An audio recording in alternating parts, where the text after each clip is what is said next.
새로운 또 장소에서 이렇게 예배하게 됐는데요. 그래도 우리 작년에 몇 번 이곳에서 함께 예배를 드렸었죠. 우리 친숙하리라 또 생각됩니다. 우리 2달간 이곳에서 또 귀한 시간 잘 보내고 또 새롭게 우리 단장될 예배의 처소를 우리 기대하고 또 소망하면서 이곳에서 계속해서 우리 기쁨의 예배 잘 드렸으면 좋겠습니다. 우리 오늘 성경 봉독해 주신 우리 박혜정 우리 이제 마을장님도 오늘이 마지막이세요. 네. 그래서 다음 주부터는 우리 정승화 형제님이 우리 새롭게 봉독자로 서게 되셨는데요. 그동안에 또 이렇게 그 본문이 계속 짧았었는데 이제 오늘만 딱 긴데 또 길 때만 이렇게 와서 또 하시더라고요. 예, 그래서 그동안에 수고 많으셨습니다. 우리 저 뒤에 계신데 박수 한번 보내주세요. 네, 네, 감사드립니다. 오늘 혹시 처음 나오신 분들 계시다면 끝나고 저를 잠깐 만나주시면 감사하겠습니다. 우리 이제 마을이 개편이 되죠. 그래서 지금 이번 주 안에 이제 새로운 마을 이 카톡방이 지금 만들어지고 있습니다.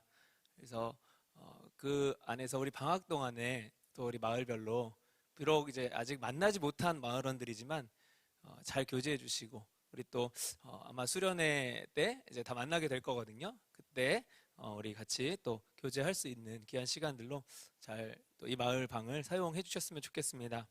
우리 12월에 지난주에 새가족 수료하신 분들은 이제 곧 새롭게 편성되는 마을에 초대가 되실 겁니다. 그 마을에서 교제해 주시면 되고요. 우리 1월에 교육 예정이신 분들은 새가족 교육방에서 계속해서 이 커뮤니케이션을 해주시면 좋을 것 같습니다. 네, 오늘 10번째로 누가복음을 나누는 시간입니다. 지난주까지 예수님의 나심을 기다리는 우리 대림절을 지내고 이제 어제 우리 성탄절까지 참 은혜로운 여정이었습니다. 자, 그렇다면 이제 우리의 기다림 여기서 이제 끝이 난 것일까요? 물론 처음 이 땅에 오신 예수님을 기다리던 그 시간은 이미 끝이 났죠. 예수님 오셨으니까. 그 기다림의 대상이 이미 오셨기 때문에. 자, 그렇다면 이미 오신 예수님을 기다리는 절기인 이 대림절, 그리고 그 예수님이 오심을 기리는 성탄절, 이것을 2000년이 넘게 지난 지금까지도 우리가 지키고 기리는 이유가 무엇일까요? 그것은 바로 다시 오실 예수님을 우리가 기다리고 있기 때문이에요. 예수님이 다시 오실 것이다 라고 우리는 믿기 때문입니다. 이것을 믿는 자들은 이미 한 번 오셨던 예수님을 기다렸던, 그때 그 기다렸던 자들의 믿음을 이어받아서 다시 오실 예수님을 기다리는 그 믿음으로 우리 지금의 삶을 살아가야 하는 거죠. 예수님께서 다시 오실 것에 대한 그 믿음을 우리는 잃지 않기 위해 그 믿음을 공격받는 이 세상을 살면서 우리는 이렇게 절기를 지킴으로 인해 우리의 믿음 또한 지켜가려고 하는 것입니다. 아마도 이것은 예수님이 다시 오시는 그날까지 계속 지켜지지 않을까 싶어요. 이렇게 처음 예수님의 오심을 기다렸던 사람들, 그들은 어떻게 예수님을 기다렸을까? 지금의 관점으로 이때를 본다면 당연히 예수님이 오실 것을 우리는 이미 알고 있기 때문에 이들의 기다림이 당연한 것처럼 여겨질 수 있습니다.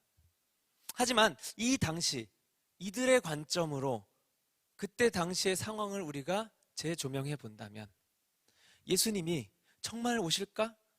그분이 정말 메시아가 맞을까? 어떤 모습으로, 어떤 방법으로, 어떤 시간에 어떻게 오실까? 아니면 그것이 다 허황된 일일까? 오시지 않는 것일까? 그 어떤 것에 대한 확신도 사실은 가질 수 없는 상황이었을 거예요.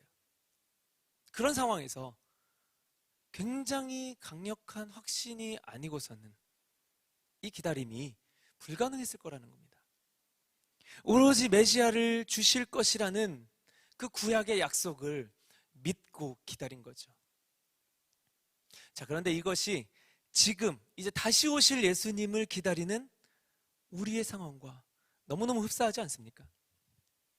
아마 먼 미래에서 지금을 보는 이들이 있다면 우리가 2000년 전 이 성탄절을 보는 느낌이 아닐까 싶습니다.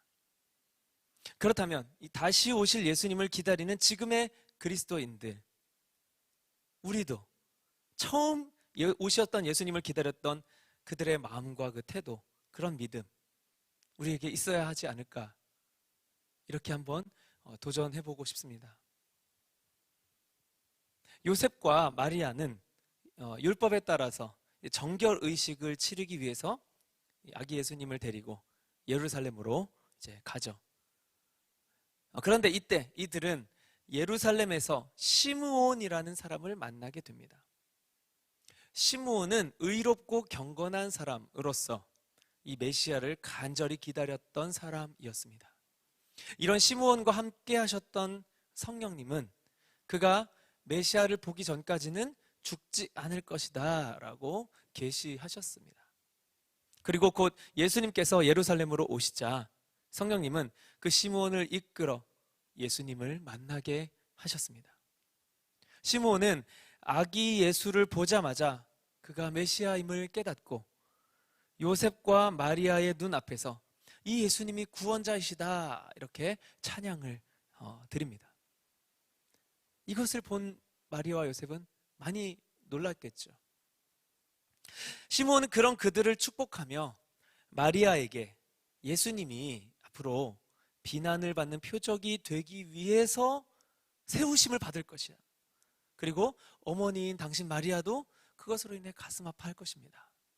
이런 예언을 해요. 하지만 그것으로 인해 많은 사람들의 이 예수님을 메시아를 기다렸다라고 하는 그 많은 사람들의 그 믿음이 이제 진짜였는지 가짜였는지가 이 예수님의 순환과 마리아의 아픔을 통해서 다 드러나게 될 것이다. 이렇게 또한 예언을 합니다. 왜 그렇죠? 이 예수님에 대한 믿음, 메시아를, 구원자를 기다렸던 그 믿음이 우리가 생각했던 그런 구원의 모습이 아니야. 강력한 이 땅의 정치적인 권력을 가진 사람으로서 우리가 원하는 대로의 그 세속적인 어떤 채움을 주는, 필요를 해결해 주는 그런 구원자가 아니었네? 라는 예수님의 모습을 보고 우리의 어떤 믿음은, 우리의 구원의 표적은 영적인 것이구나, 세속적인 것이 아니었구나 라는 것을 오히려 더 알고 믿음으로 나아가는 사람들과 우리가 헛된 것을 기다렸구나, 아니면 아직은 메시아가 오지 않았구나, 이 사람은 메시아가 아니구나 라고 예수님을 부정하는 그 가짜 믿음, 똑같이 기다렸지만 이 두 부류에 대한 그 갈라짐이 명확해질 것이다 라는 거예요. 자, 또 한 명의 의로운 사람이 예수님을 만났어요. 바로 안나입니다. 우리 청년대학부에도 안나 자매가 있죠. 이번에 이제 졸업하는데 그녀는 84세였어요. 84세가 되도록 과부로 지내면서 이 성전을 떠나지 않고 금식하며 기도하며 또한 이 메시아를 기다렸던 사람이었습니다. 그런 안나도 성전에 온 예수님께 다가와 감사를 드렸고 이 모든 사람들, 그 주변에 있던 모든 사람들에게 이 아이가 구원자입니다, 이 아이가 메시아입니다 이렇게 선포합니다. 정결의식을 치르기 위해 예루살렘에 온 요셉과 마리아는 이 두 사람을 만나며 다시 한번 자신들의 육신의 자녀인 이 아기 예수님이 온 인류의 구원자임을 확인받고 돌아가게 된 거예요. 그 예언대로인지 아니면 그 예언대로 이 이후에 예수님은 점점 자라나면서 강해지고 지혜가 충만해졌고 또 하나님의 은혜가 함께 있었다라고 이렇게 마지막 절에 기록을 또 하고 있습니다. 자, 시므온과 안나는 그리고 이 당시에 메시아를 고대하던 많은 유대인들, 어떤 마음으로, 어떤 자세로 이 메시아를 기다렸다 이렇게 보여지나요? 저는 그것을 크게 두 가지로 나누어 보았습니다. 하나는 목마름이에요. 무언가를 기다리려면 그것에 대한 간절한 원함이 있어야 하는 것, 너무도 당연한 이치죠. 목마름. 여러분, 정말 뭐 운동을 격하게 하거나 막 숨이 많이 찰 때, 정말 목이 너무 탈 때, 뭐 다른 뭐 달달한 음료수 이런 거보다 그 맑은 물 한 잔, 시원한 물 한 잔이 생각나지 않으세요? 너무너무 간절하잖아요. 물이 너무너무 시원합니다. 근데 그렇게 벌컥벌컥 몇 컵을 마시고 나면 더 마실 수가 없는 거예요. 이제는 물이 별로 갈급하지가 않아요. 오히려 더 마시면 약간 토할 것 같기도 하잖아요. 화장실 들어갈 때와 나올 때가 다르다고 하죠. 바로 갈급함, 원함, 그러니까 내 안에 부족함이 있어야지만 목마름이 생기게 되는 거예요. 그래야지만 그것을 채워줄 무언가를 우리는 간절히 기다리게 된다는 거예요. 너무너무 당연한 이치인 거죠. 자, 이 유대인들은 구원자를 원했어요. 구원자. 왜냐하면 구원이 필요한 그 처지에 있었기 때문입니다.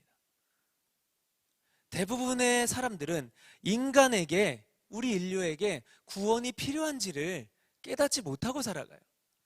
하지만 유대인들은 하나님을 통해, 구약을 통해 그것을 알고 있었고, 그 구약의 약속을 근거로 오실 메시아에 대한 소망을 가지고 기다리고 있었던 겁니다. 자, 이 유대인들이 구원이 필요하다는 것을 알고 있었던 이유는 바로 그들에게 닥친 고난 때문이었어요. 저는 이것이 이들이 메시아를 기다리는 그 두 번째의 마음과 자세라고 생각합니다. 고난. 자신들에게 닥친 고난의 원인을 세상 사람들처럼 그냥 이거는 인과 때문이야 라고 인식하지 않고 우리의 죄 때문이야 라고 인식을 하고 그 원인이 죄 때문인 것을 알고 그것을 해결해 줄, 그 죄를 해결해 줄 구원자를 기다리는 바로 그런 자세를 말하는 겁니다. 많은 이들은 인류의 고난이 죄 때문이라고 인식하지 못해요. 하지만 유대인들에게는 그 비밀을 알려준 이 말씀과 구약의 약속들과 또 선진들이 있었죠. 그리고 그들은 그것을 믿었습니다. 자, 유대인들의 역사 어떠했습니까? 하나님의 백성으로 선택되었고 열방에 하나님의 영광을 드러내야 할 사명에도 불구하고 자신들을 위한 하나님을 설정해버리고 그에 맞는 상황과 환경을 허락해 주시지 않으면 하나님을 버리고 우상을 섬겨버리는 그 죄를 끝없이 반복했어요. 하나님께서는 무수히도 벌하시고 또 이들은 그럴 때마다 용서를 구했어요. 또 그러면 하나님께서는 바로 돌이켜 주시고 반복해서 은혜를 허락하셨습니다. 그러다가 결국은 이제 막장까지 가게 되죠. 어떻게 됩니까? 나라가 패망하고 그 민족들은 뿔뿔이 흩어졌고 그 약속의 땅은 유린당하게 되었어요. 무엇보다 하나님과의 관계가 약 400여 년간 단절이 되었고 그로 인해 이들은 극심한 고난 가운데 놓이게 되었습니다. 자, 이들의 이러한 고난은 그 고난을 해결해 줄 구원자에 대한 목마름을 낳게 되었어요. 하나님과의 관계가 단절된 지 한 130년 정도가 지났을 무렵 이 마카비우스라는 사람이 억압받는 유대인들을 해방시키겠다라고 외치며 이 쿠데타를 일으킵니다. 혁명을 일으켜요. 이것을 우리는 신구약 중간사에서 마카비 혁명이라고 부릅니다. 자, 이때요 정말 이 사람이 로마를 전복시킬 뻔까지 갔었어요. 자, 그러다 보니까 유대인들은 이 사람이 바로 우리가 기다리던 구원자가 아닐까 하고 생각했었습니다. 하지만 결국 그는 정치적 혁명가에 불과했어요. 그의 혁명은 실패해 버렸죠.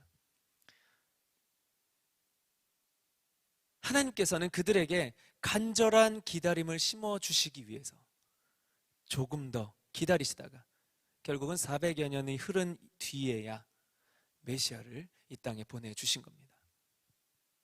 그것도 그들이 바라는 세속적 구원자의 모습과는 거리가 먼 연약하고 낮은 모습으로 보내주신 것이죠.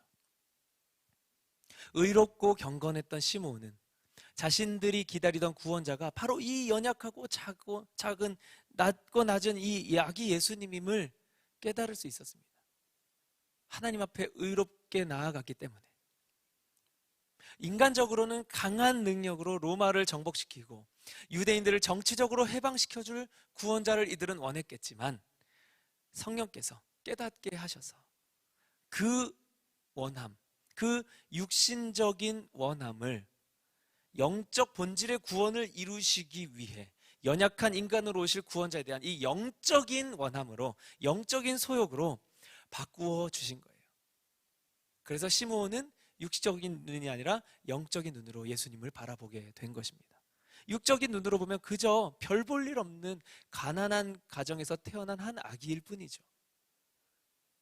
영적으로 보게 해주신 거예요. 영의 눈이 뜨이는 거예요.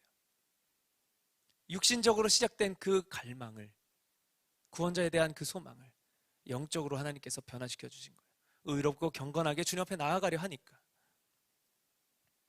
그래서 시므온은 바로 그것을, 이 예수님은 그래서 세속적인 힘과 권력을 가진 이 세상에서는 순환을 당할 것이다 라는 것을 그 어머니였던 마리아에게 담대하게 예언할 수 있었던 거죠. 안나 또한 같은 맥락에서 그녀는 이번에는 요셉과 마리아가 아닌 그 주변의 모든 이들에게 똑같은 이 소식을 전파하는 그 역할을 감당합니다. 이들은 그들의 기다림에 대한 소망을 이룬 것이나 다름이 없었어요. 아직 예수님께서 이 본격적으로 구원사역을 시작하시지 않았지만 그들의 믿음은 예수님의 오심 자체가 이미 하나님께서 일을 하셨구나 라고 믿게 만들었다는 겁니다. 그들은 갈망을 이루었어요. 목마름이 해결이 된 거예요. 예수님을 만남으로 인해서. 지금 이 시대에 다시 오실 예수님을 기다리는 우리의 모습, 바로 이 시므온과 안나의 모습과 같아야 할 것입니다.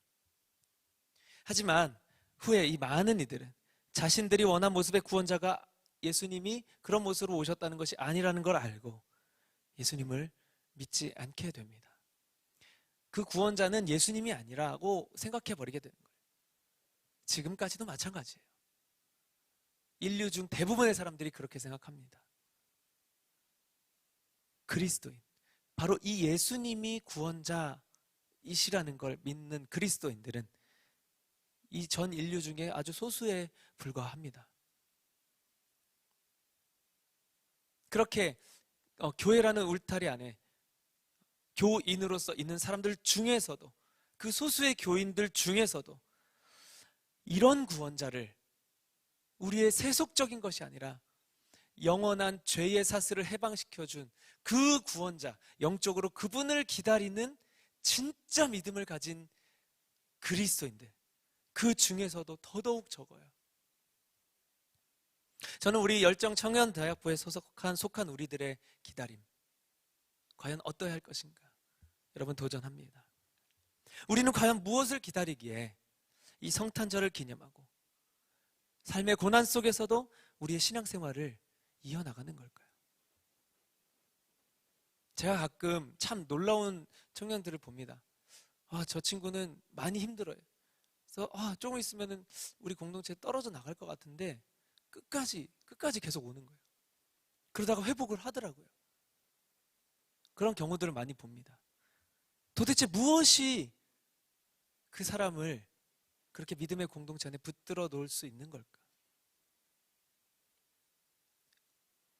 우리들의 기다림이 어떤 것이길래 그런 고난 속에서도 우리의 신앙생활을 포기하지 않고 계속해서 이어나가는 걸까요? 이 세상의 삶에서의 잘됨과 성공, 안위를 위해 우리는 다시 오실 예수님을 기다리는 것입니까? 그렇다면요, 여러분, 오히려 예수님이 안 오시기를 기다려야 돼요. 안 오시기를 바라야 돼요. 왜냐하면 예수님이 오시게 되면요, 우리가 그동안 그나마라도 이 땅에서 누려왔던 것들 다 포맷이 될 거거든요.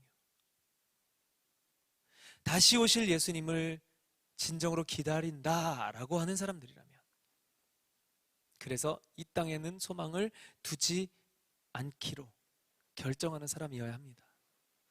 시므온과 안나는 자신들의 기다림이 이루어졌음을 깨달았지만 그 외에 다른 많은 이들은 그것이 이루어진 것이다 라고 보지 않았어요. 지금의 유대인들은 그래서 아직도 메시아는 초림하지 않았다, 한 번도 오지 않았다라고 그렇게 믿고 있는 거예요. 결국 기다림은 믿는 자들의 축복입니다. 그 기다리는 것 자체가 축복이에요. 왜요? 기다림은 믿음이고요.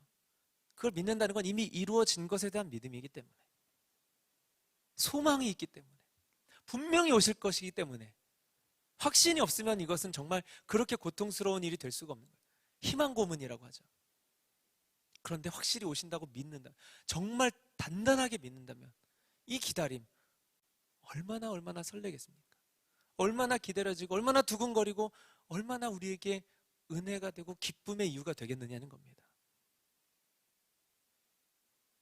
기다림은, 그 기다림 자체는, 그 기다림이 이루어지는 것뿐만이 아니라 그 기다림 자체는 그것을 믿는 자에게 축복입니다.